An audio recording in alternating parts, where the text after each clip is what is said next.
الله وملائكته يصلون على النبي يا أيها الذين آمنوا صلوا عليه وسلموا تسليما اللهم صل على سيدنا ومولانا محمد معدن الجود والكرم وآله وبارك وسلم وصل عليه.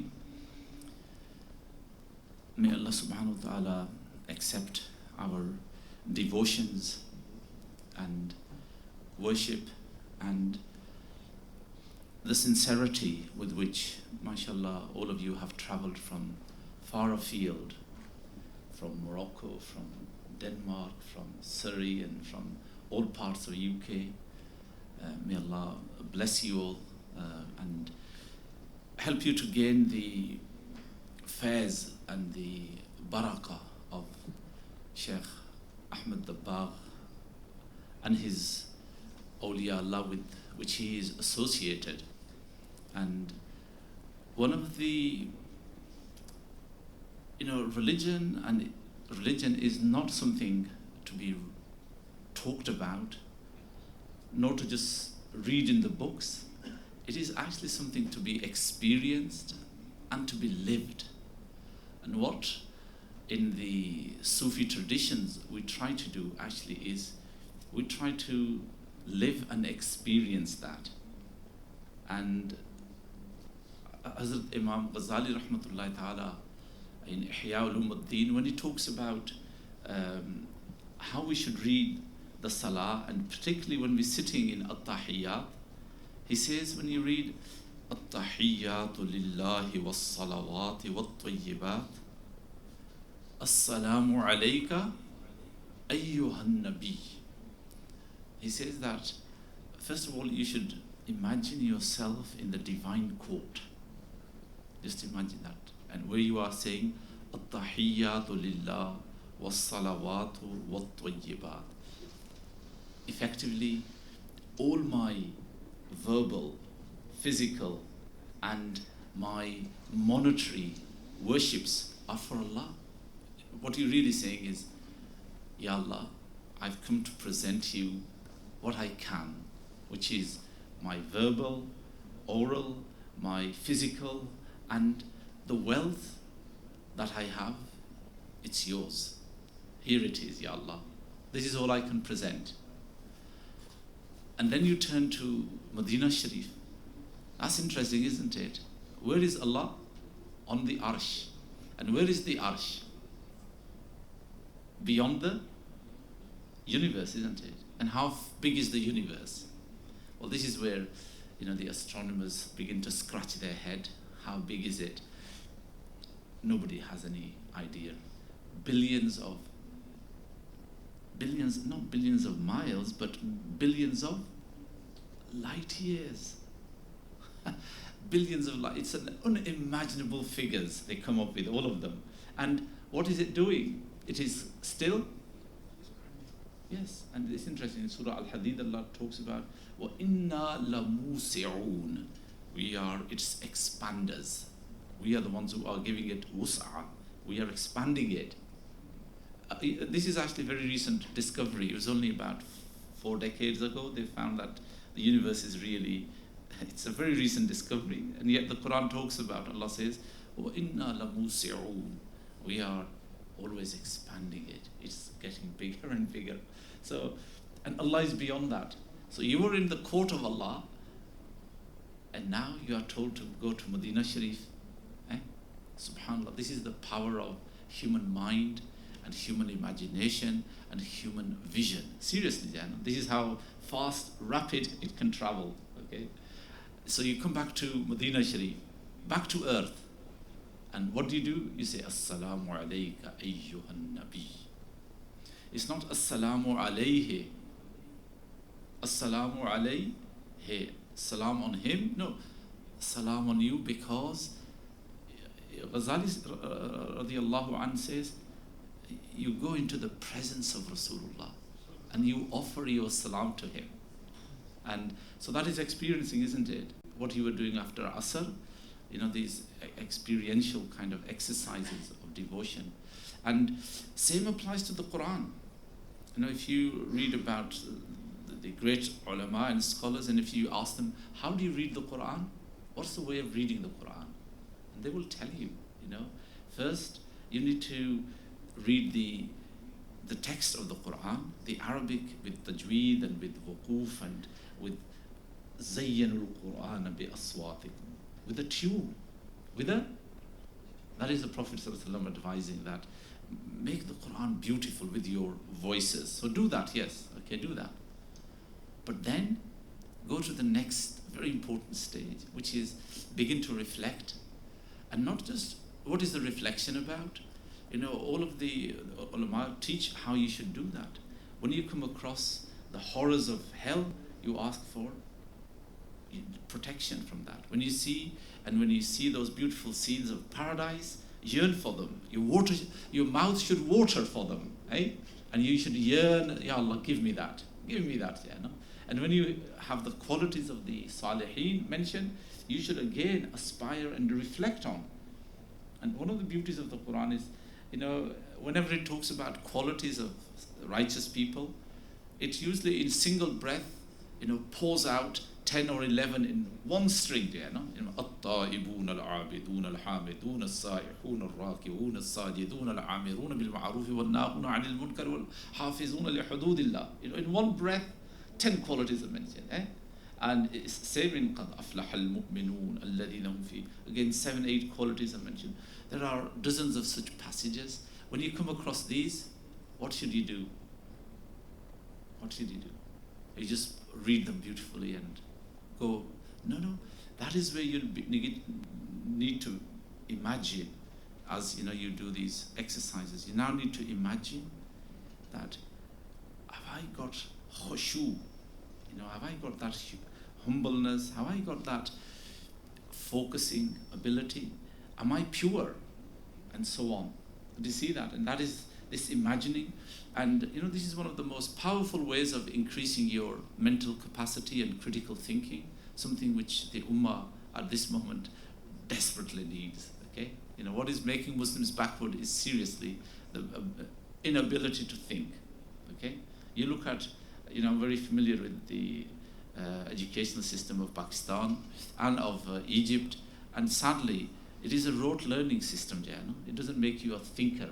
No wonder very few innovations or inventions are made in our part of the world, or Muslims are responsible for, because we've just left that important power which the Quran again and again expects of us. Anyway, I better get back to Surah Al-Kahf. Okay, so we said, how many stories does Surah Al-Kahf have? 5. Okay, and we just read which one? The first, the opening. Okay, and we're going to, and we just had finished the hinge verses, or the buffers between one story and the next. And I'm just asking you to reflect on how advanced the Quranic prose is. Yet, you know, without this thematic division, you thought, my goodness, it's juxtaposition of lots of ideas and thoughts without any thought. That's what but no, it's very, very beautiful.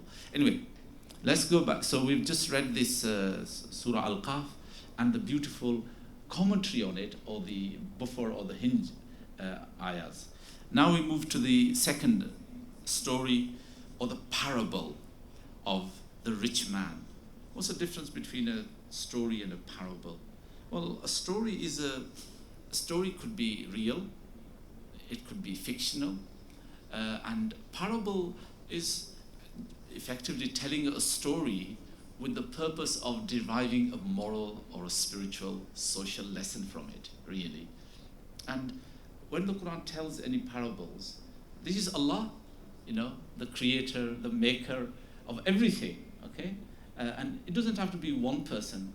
There must have been thousands, millions of such rich and poor people, wasn't there? Yes. So, again, who this was, where it was, is totally irrelevant. And the Quran doesn't mention any of that, you know, what town it was. Even in the sleepers of the cave, it doesn't really mention it. It's not important. We want you to focus on the lessons, okay? This is how focused the Quran is on our moral, social, spiritual development. And it wants us to be reflective people. What our Mufassirin did wonderfully was try to look for background to it in order to enrich our, again, experience of it, to be honest. So they looked for, where could this be from? And then when they came across the Syrian writings, this could be the background to it, okay?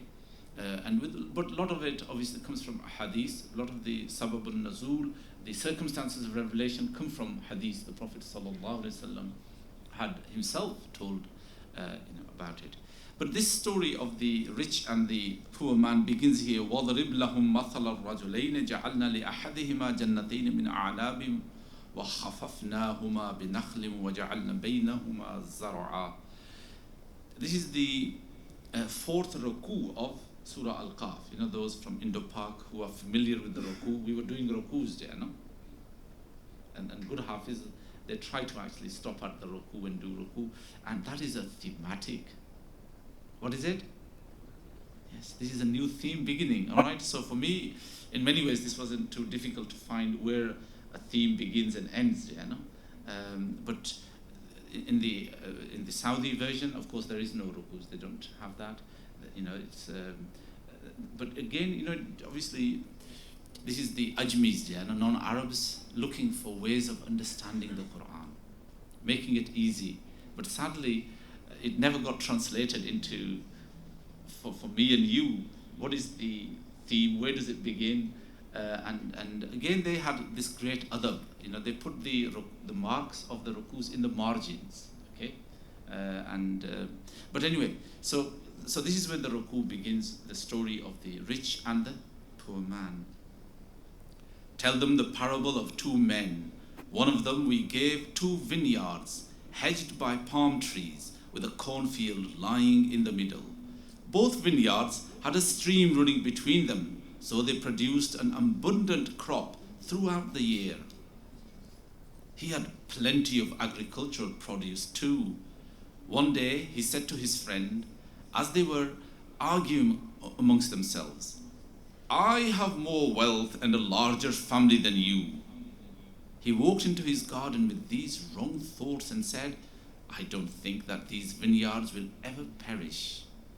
Nor do I think that judgment day will come. Even if I was returned to my Lord, I will certainly go to somewhere better than this."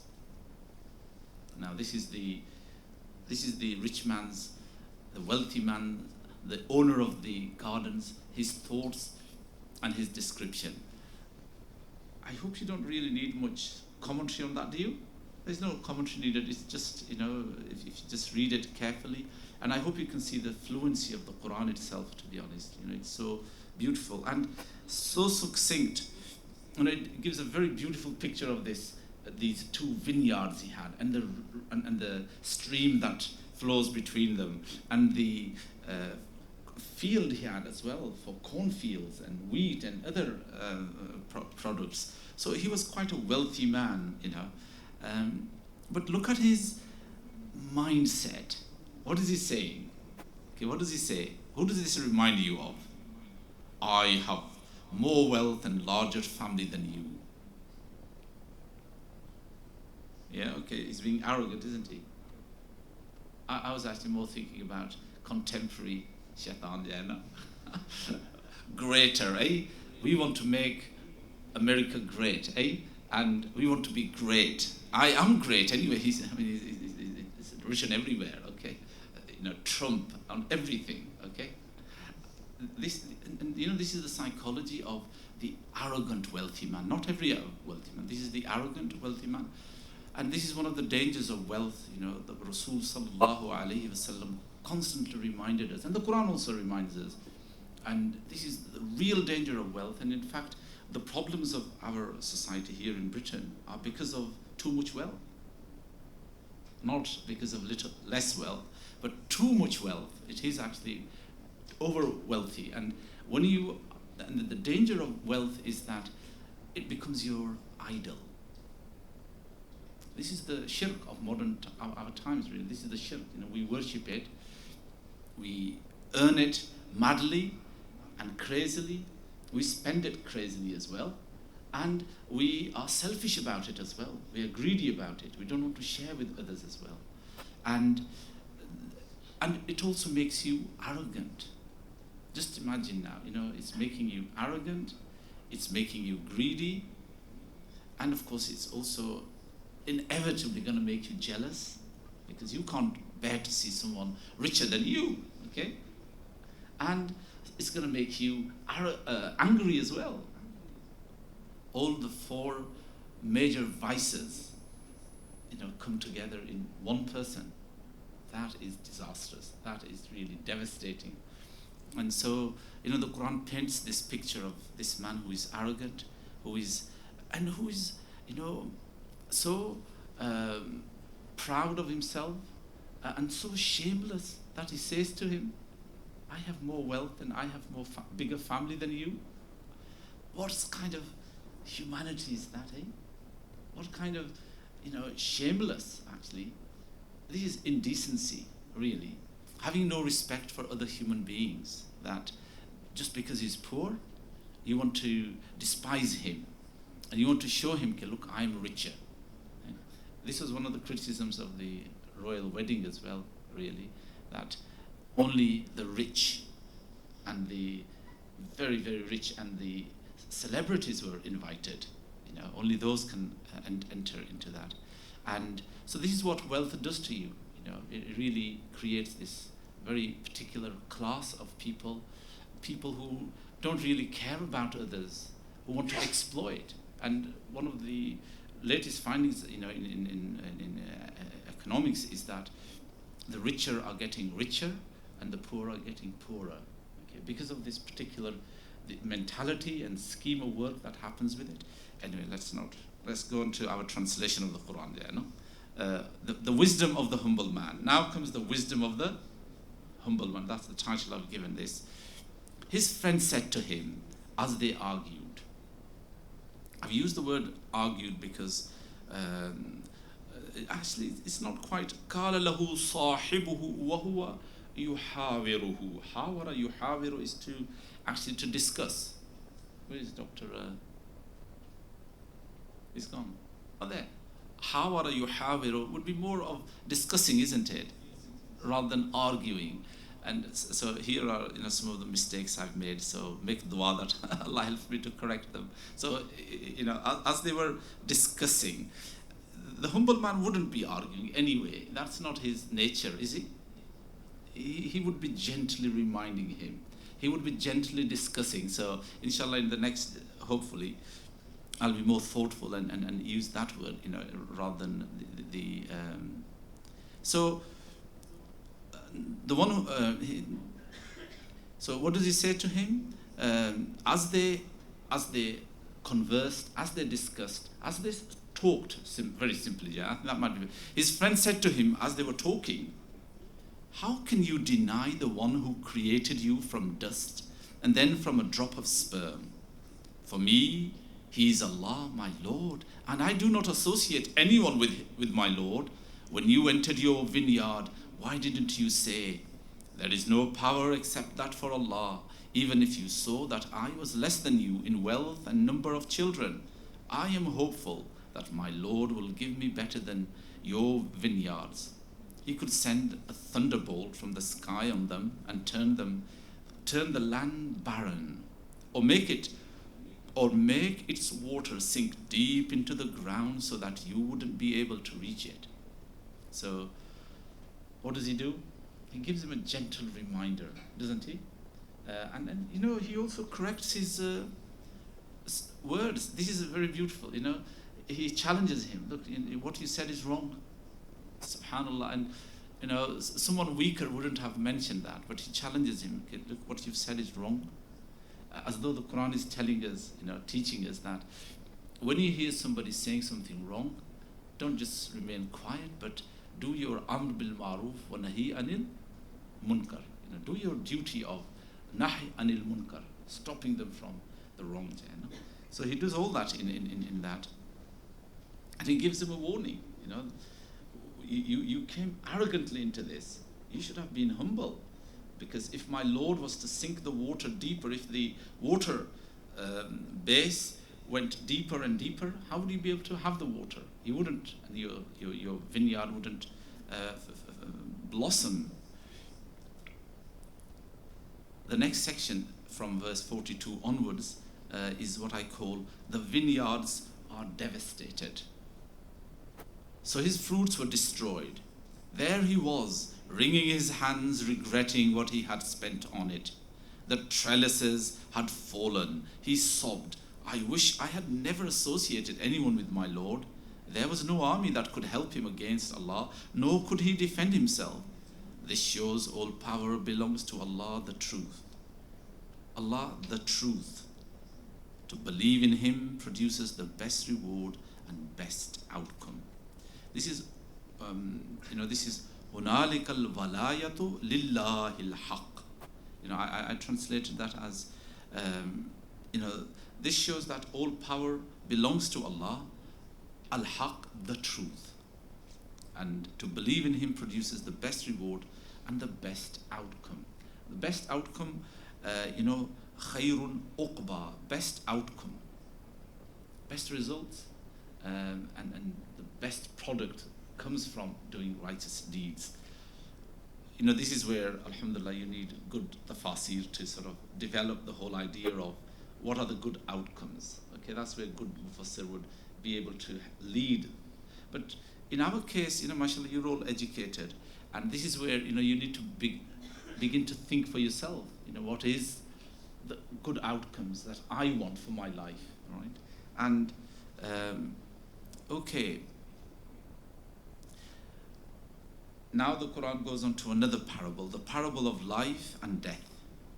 This is, as I said, this is more of a really, before the next story begins about the creation of Adam alayhi salam, this is more of a sort of hinge verses really, linking the previous section with the coming and making a commentary on it. So what is this commentary? The parable of life and death.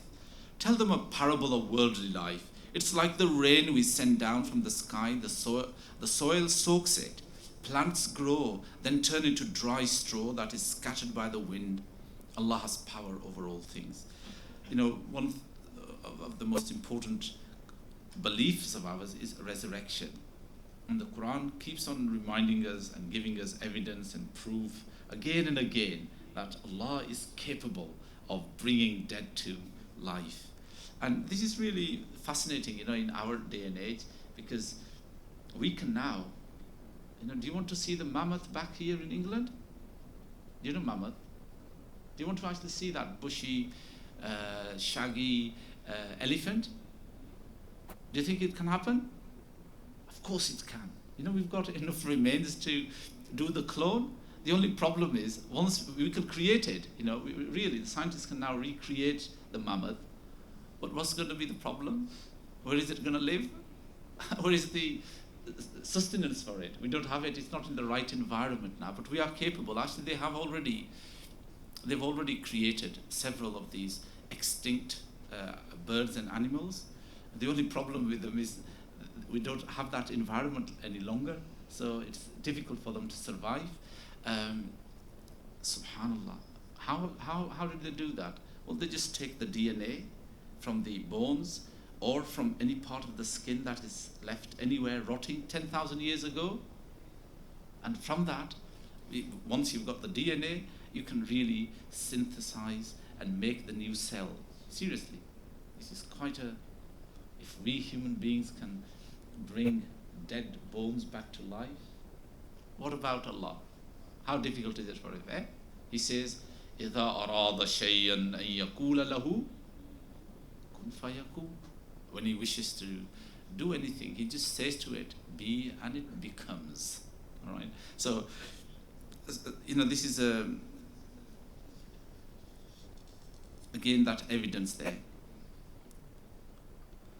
Then it talks about the opening of personal records on Judgment Day. The day when we clear away the mountains, you will see the earth spread out as vast plain, and we shall gather the dead.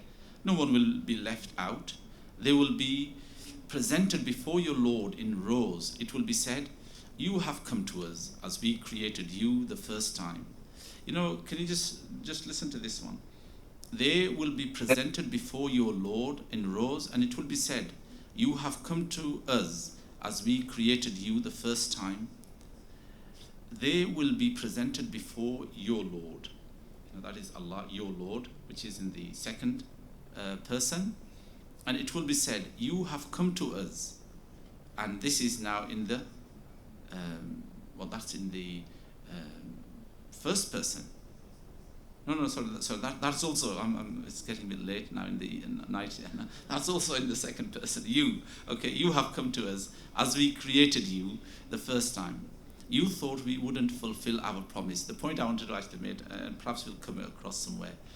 The Quran does a lot of iltifat, which is weird in English. You don't, when you're talking in third person, you continue to talk in the third person. He, she, they, okay? But the Quran doesn't do that. Sometimes you will switch from, talking in the third person to the first person. So from they to we and me, okay? And from second person you, it will go back to third person and this is called iltifat. In English translation, it looks really bad. And then you say, you don't do that. In some places, I've actually changed it to go along with the one, the person that is more appropriate there. In some places, I haven't. Sheikh, do you understand iltifat? Mafhum? Yes. It's a very beautiful, in Arabic it sounds good.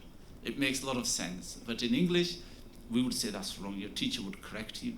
Keep on talking in the third person rather than moving to the first and flipping.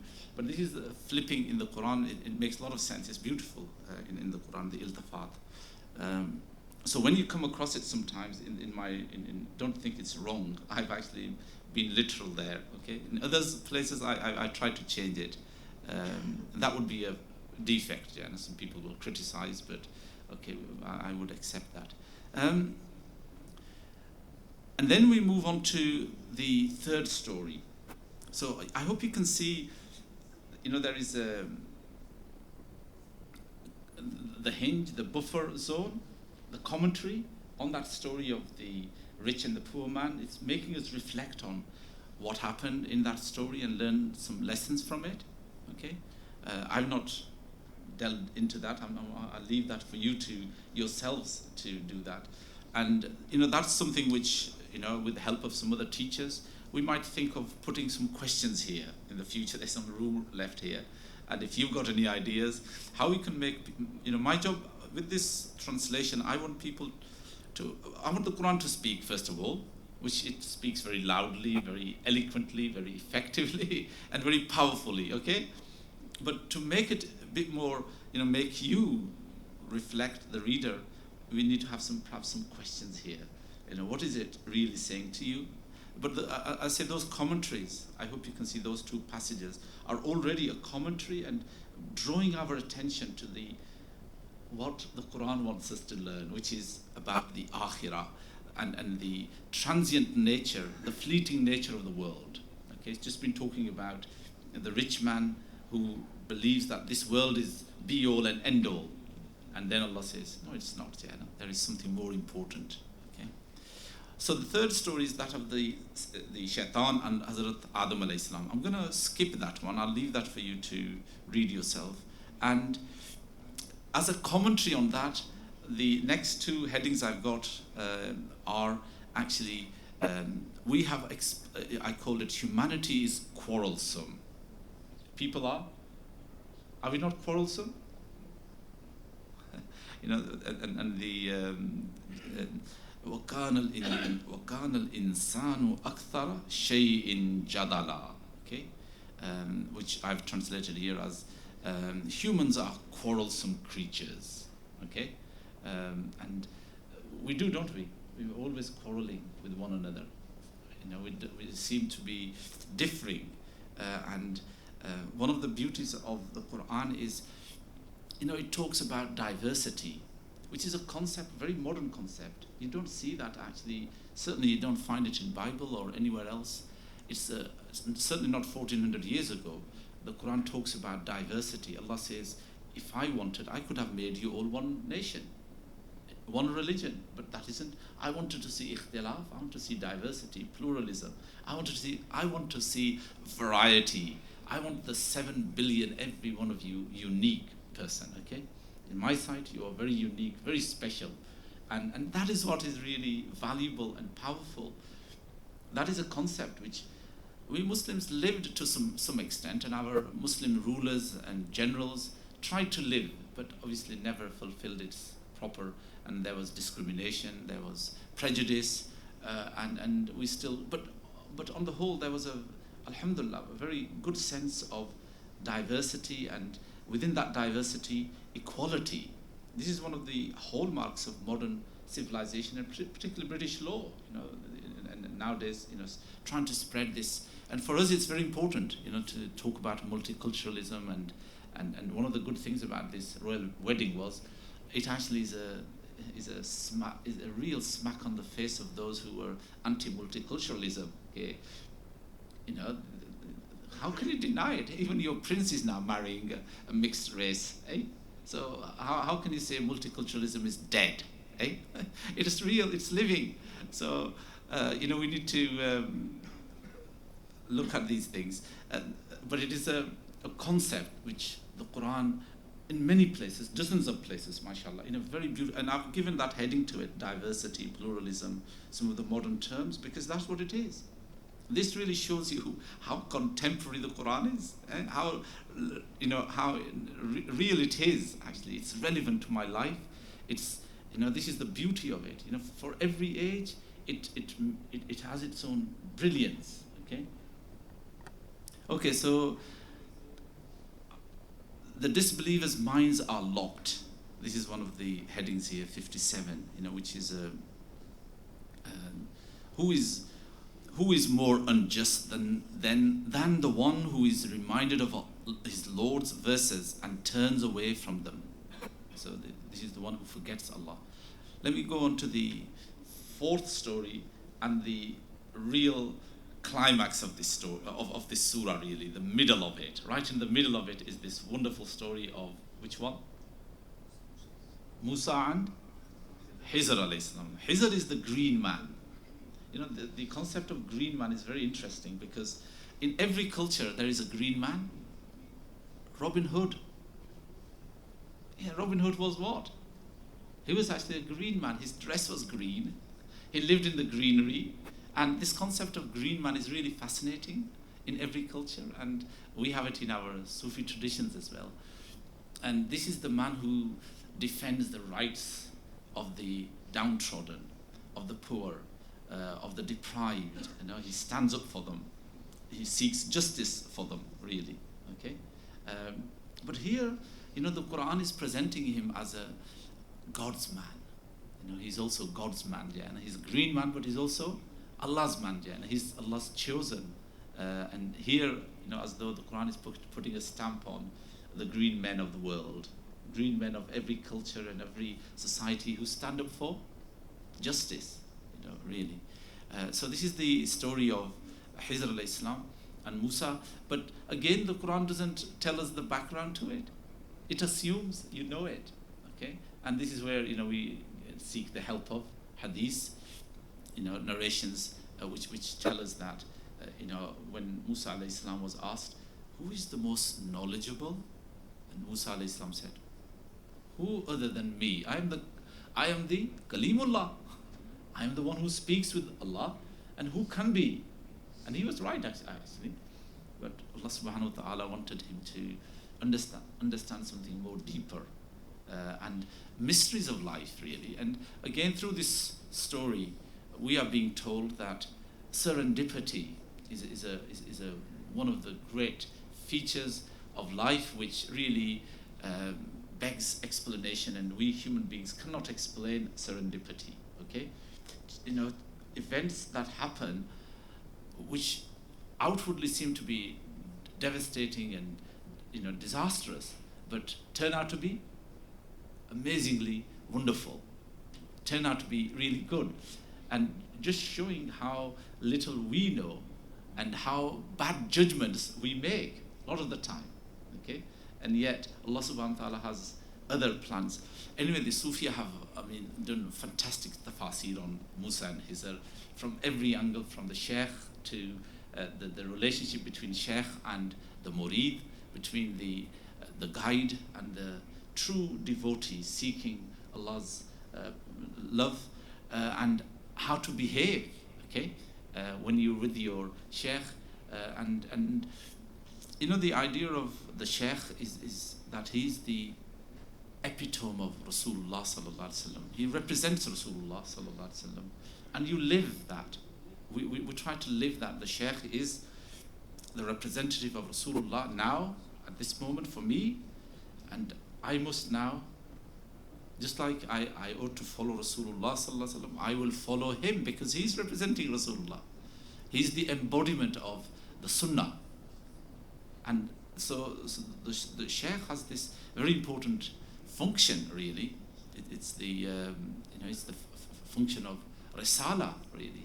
That's what is, and so the Marids copy the Shaykh in every aspect, because for them this is representing Rasulullah sallallahu alaihi wasallam, and really they're showing love for Rasulullah. Okay, and in a way, we are making sure that we have real living Shaykh. So our deen is living. It's no longer a story that is being told. I hope you can see the difference between that. We can tell stories about Rasulullah sallallahu alaihi wasallam, but when you have the living Shaykh with you, it's no longer a story, but it is a real life. Okay, we're living it. Okay, anyway, I'll leave that for you to reflect on more. So the story of Musa and Hizr begins here in verse 60, and this is the 9th ruku. Okay, this is where the old tradition ulama began the ruku. Wa iz qala Musa li fatahu, and remember when Musa said to his young servant. Who did he say? Who did he speak to? Young man, no? Who were the Ashabul Kahf? Young men, eh? And in fact, in another place, Allah says, the people who believed Musa were also young men of the Israelites, okay? Remember when Musa said to his young servant, I will travel on until I reach the place where the two seas meet, no matter how long it takes. When they reached it, they forgot the fish, which quietly made its way into the sea and swam away. They had brought with them a fish, okay? I don't know whether it was a golden bowl they had it in, or in plastic bags or what, but they must have carried this fish with them. And the miracle was this of Musa. Musa was told, wherever this fish disappears, that is where you will find my wonderful green man, all right? This mysterious man who will teach you something beyond your risala and nabuwa even, okay? Will take you to another dimension of our knowledge. Anyway, I'm not going to read the whole story. You know the story well. Then Musa asks, this part is really, Musa asks Hizr for permission to accompany him. This is from verse 66. This is really fascinating. This is, he says to him, قال له موسى هل أتبعك على أن تعلمني مما علمت رشدا. This is Kalimullah, the greatest prophet of his time, Ulul Azm Rusul, okay, from the Ulul Azm Rusul, and he says, what? Can I follow you? Meekly and weakly and humbly he says, Hal attabi'uka? Can I follow you? Subhanallah. And this is the humility of this mighty prophet, really. He was a mighty prophet, okay? And he replied to him, قال إنك لن تستطيع معي الصبر. He said, he didn't say no to him. He said, you won't be able to. لا تستطيع. You won't be able to. You will not be able to have patience with me. I've put it actually in a different way. I put it, you will not be able to have patience with me. You will not be able to have patience with me. إنك لن تستطيع معي صبرا. Sheikh, إِنَّكَ لَن تَسْتَطِيعَ مَعِيَ صَبْرًا. Not that you are not capable of it, but that you will not have the patience with me. I think that's far more accurate and better than you are not capable of it because you don't have patience, but in this way. How could you have patience about things that you don't fully know? So he gives him an explanation as well. So he's being very gentle as well with him. And then he says, Musa says, Allah willing, you will find me patient and I will not disobey your orders. He's becoming his murid now. In real terms, they say, and he's making a contract. Do you see what he's doing? And that is what you do. You make a contract with your sheikh when you do the bay'ah.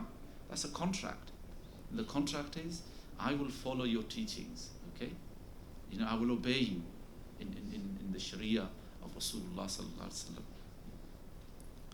Okay, then we see the three bizarre events, and that's the next passage. So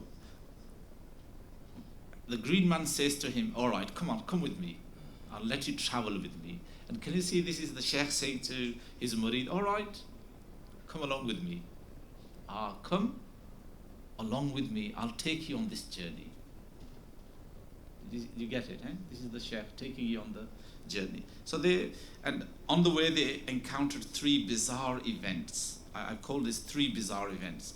So both traveled together on a boat, but when they got off, Hizr damaged it.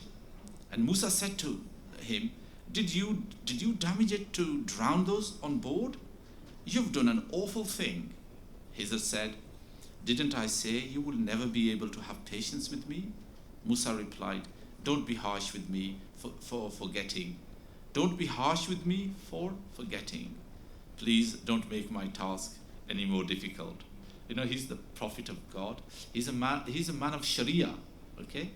And here is the people of the ship who have done them a favor, brought them across the river, and Hizr begins to make holes in the hull and makes it sea unworthy, okay? It ruins the boat. And Musa can't tolerate that because that's injustice, that's wrong. You should be grateful to them. But Hizr says to him, I told you, you wouldn't be able to be patient with me. And then Musa again immediately recognizes his mistake and apologizes, okay? And then, so they traveled on until they met a boy. Hizr killed him, and Musa angrily said, you've killed an innocent person who hasn't done anything wrong. You've done a dreadful thing. And he said, didn't I tell you you will never be able to have patience with me? Musa said, if I ask anything after this, then tell me to leave you. You will have valid excuse from me then. So they traveled together till they reached a village. Here they asked the villagers for food, but they refused to take them as guests. They found a wall about to fall, so Hizr rebuilt it. Musa complained, you could have asked for some payment if you wanted. Again, Musa is complaining. And so this is the three bizarre events. And the next heading is, Hizr explains the three bizarre events. In the next section, 78, verse 78 onwards. And he replied, we must go our separate ways now. I shall give you an explanation for what you were unable to bear patiently. The boat belonged to poor fishermen. I damaged it because a king was coming after them to forcefully seize all seaworthy boats. The boy, do you understand the explanation he's giving? Very simple. The boy, his parents were believers, but we feared he would distress them by being disobedient and unthankful. We hope their Lord will give them a righteous child in exchange, one who would be more caring. The wall belonged to the two orphan boys in the town. Buried beneath it was their treasure. Their father was a righteous man. Your Lord wanted them to reach maturity so they could dig up their treasure. This was your Lord's kindness. What I did wasn't done by my will. These are the facts about those things you couldn't bear patiently. So that's the explanation he gives. Again, I hope you can see the succinct and the brevity of it. And the fast pace with which the Quran is replying, and answering all this, it's quite rapid, There's no useless detail. It's really succinct. Isn't it powerful? Where would you find this kind of prose, to be honest? It is amazing. And it's so sad to see some of our old translations ruin the whole beauty of the Quran, by that. And this is why, we need to present it in modern way, the way we read our textbooks, really. Okay, so that's the story of Musa and Hizr alayhi salam. Again, the Quran has left it. It hasn't left it in ways, it's completed it, it's given the answers, but it has left a lot of room for questions, it's left a lot of room for reflections and thinking, hasn't it? And this is what is actually done by wonderful mufassirin, like Qazi Sanaullah Panipati in his Tafsir Madhari, and in Imam Nasafi in his Tafsir al-Madarik, and others have done a wonderful job of filling in those gaps and really reflecting deeply on it. What are the lessons we can derive from this, and how we should live as a sheikh and a murid, and as a teacher and a learner as well, and many other, there's many other beautiful stories in this, and I think mystical things which are beyond my understanding, okay, as well. The fifth and the final story of this wonderful surah is the story of Dhul Qarnayn, Alexander, not Alexander the Great. Why not Alexander the Great? Why can't it be Alexander the Great? Well, Alexander the Great was a nutter. He was an evil man. He was an alcoholic. He was a murderer, mass murderer, bigger than Hitler. Okay, he was a mass murderer. It couldn't be him, could it? Because this was this Zulqarnain was really a great, wonderful king who had justice about him, who had kindness, and therefore, it's not that. But it doesn't really matter who he is. That's not a point. Where he and the journeys he does, it doesn't really matter what they are. It's the lessons that the Quran wants to teach about power. When you have power, what do we know about power? When you have power, what does it do to you? Corrupts you. And absolute power corrupts you? Absolutely. Okay? And here Allah is again warning us, that when you have power, with it comes a huge amount of responsibilities. And if you want to see how those are lived, this is the man. Zulqarnain is the man you need to look at. So this is the story of Zulqarnain. I'm not going to read it to you. I'm sure you're familiar with it, and you can read it yourself. But let's go back to, and it doesn't finish. The surah doesn't end with that. It has a long commentary on it. أَفَحَسِبَ الَّذِينَ كَفَرُوا أَن يَتَّخِذُوا عِبَادِ مِن دُونِ أَوْلِيَاءَ. It has a very beautiful, or before that even, Jan. Yes, that's it. Yeah, that's where the last 10 verses are really commentary on this. That day the trumpet will be blown. We'll let them surge like waves against each other, and we shall gather them together. That day we shall introduce hell to the disbelievers, whose eyes were veiled from our remembrance and they were not able to hear. Listen to this. Whose eyes were veiled from our remembrance and they were not able to hear. Okay? They had hijab, they had curtains. They were blind to the reality, They lived in a foggy and misty world where they couldn't see us, okay? Do the disbelievers think they can take my servants as protectors beside me? We have prepared hospitality for the disbelievers. Of course, that's an irony. It's not a hospitality, it's a punishment, okay? These are some nuggets of rhetoric, which the Quran uses. You can get a very good sense of them in Arabic. Say, shall we tell you who are the biggest losers with respect to their works? This is about the modern materialist, the modern technologist, the modern nerds, the modern, clever Oxbridge technologists and scientists, who are so proud of their works.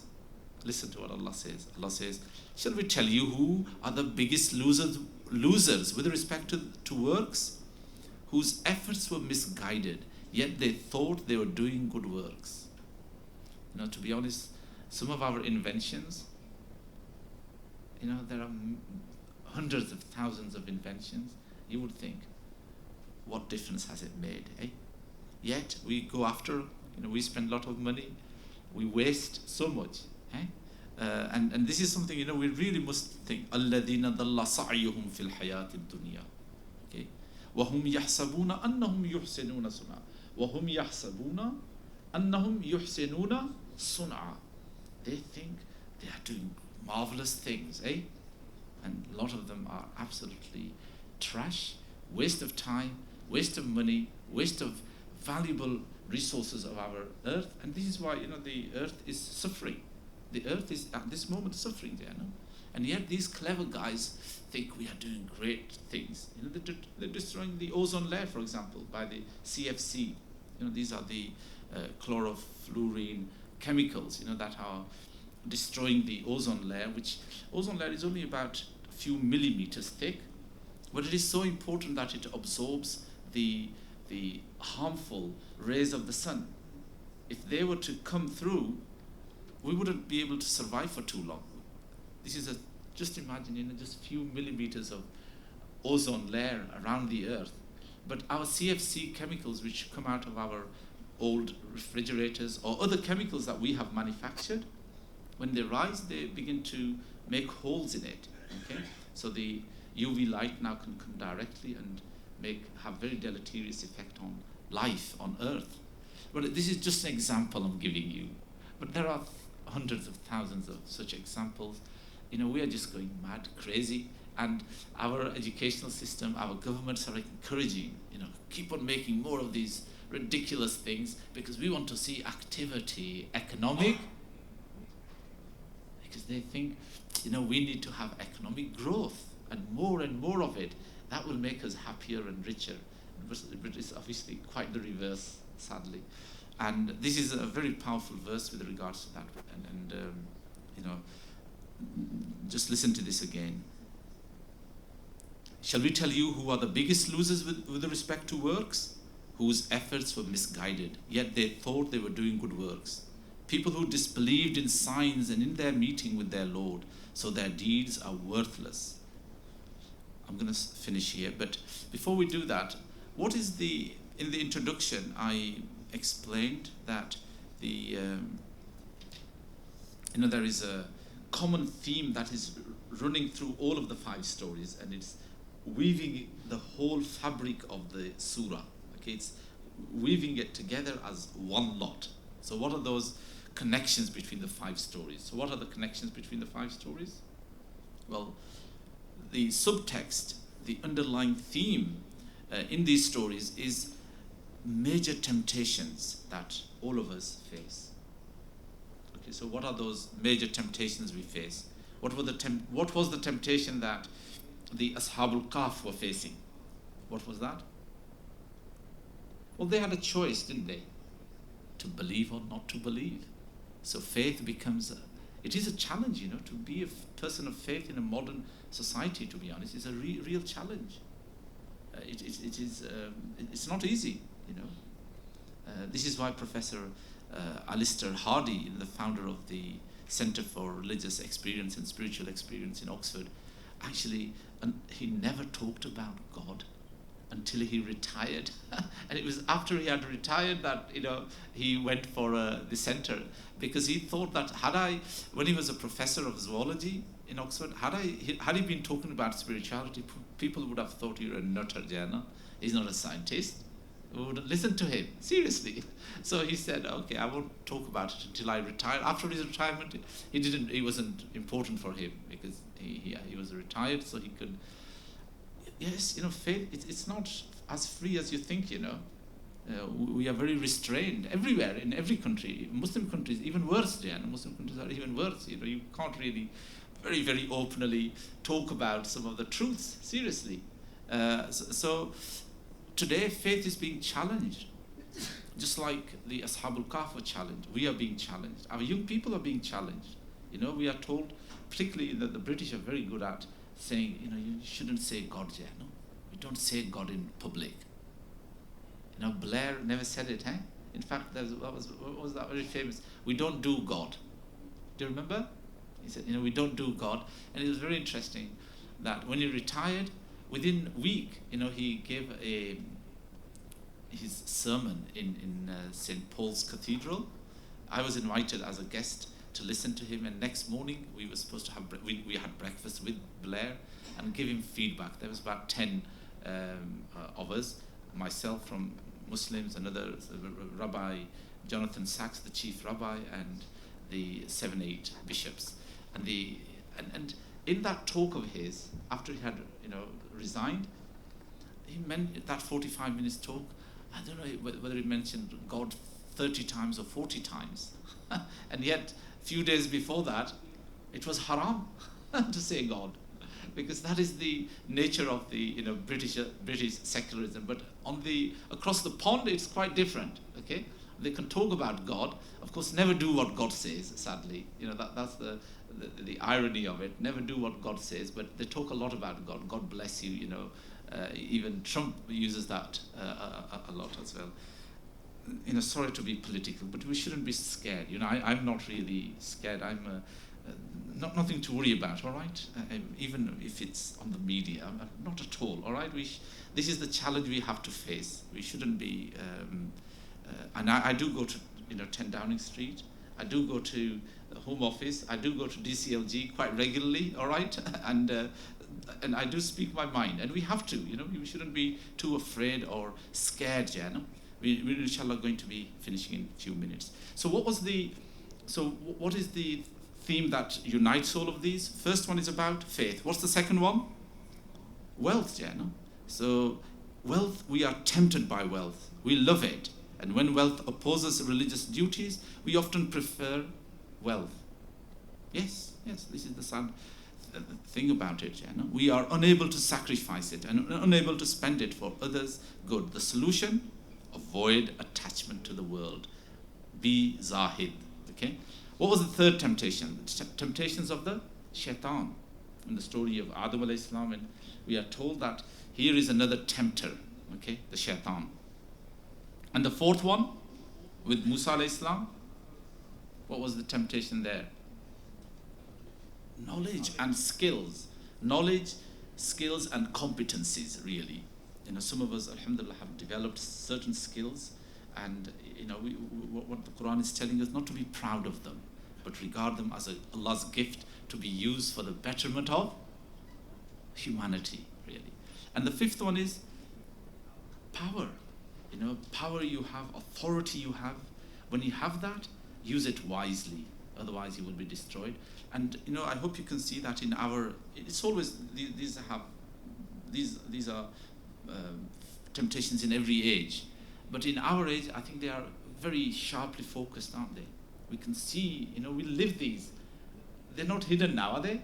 They're staring us in the face. They are challenging us. Each one of these, and we've got to identify which is one which is corrupting me or having an impact on me most. How can I, inshallah, beat it? How can I overcome that?